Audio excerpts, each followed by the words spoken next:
हातकणंगले मतदारसंघामध्ये आमचे महायुतीचे उमेदवार धैर्यशीलजी माने हे विजयी झाले। मी त्यांचं अभिनंदन करतो।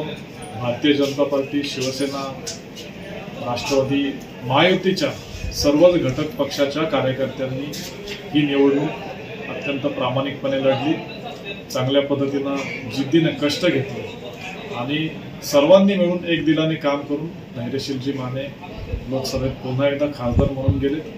त्यांच्या विजयामुळे आम्ही सगळेच समाधानी आहोत, इथले कार्यकर्ते समाधानी आहेत आणि आम्हाला विश्वास आहे की पुन्हा एकदा ते जोमाने कामाला लागतील आणि सर्व कार्यकर्त्यांना सोबत घेऊन काम करतील। एकूणच या निवडणुकीत लोकसभेत असं जसं की भाजपचा जनाधार वाढलेला पण आहे, या पार्श्वभूमीवर आणि या विजयाच्या पार्श्वभूमीवर तुम्ही विधानसभेला कसं आंदोलन जिल्ह्यात लोकसभा निवडणूक होऊन गेली, नरेंद्रभाई मोदीजी सलग तिसऱ्यांदा या देशाचे प्रधानमंत्री झाले।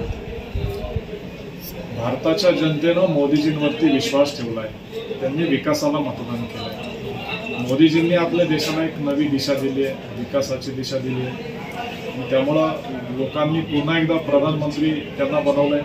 आता महाराष्ट्रामध्ये 4 महिन्यानंतर विधानसभेच्या निवडणूक होणार आहेत, यामध्ये पुन्हा एकदा हातकणंगले मतदारसंघामध्ये आम्हाला मोठ्या मताधिक्याने सगळे सीट विजयी करायचे आणि त्यासाठी इथले सगळे कार्यकर्ते पदाधिकारी सज्ज झालेत। आजच्या बैठकीमध्ये सगळ्यांचं म्हणणं हेच होतं की पुन्हा एकदा जोमाने कामाला लागूया, मतदार नोंदणी करूया, सरकारच्या योजना लोकांपर्यंत पोहोचूया, लोकांना संपर्क करूया आणि इथले सगळे विजयी आपले उमेदवार विजयी करूया। विधानसभेत काही जागा मागितल्यात किंवा काय जिल्ह्यात काय परिस्थिती असणार आहे?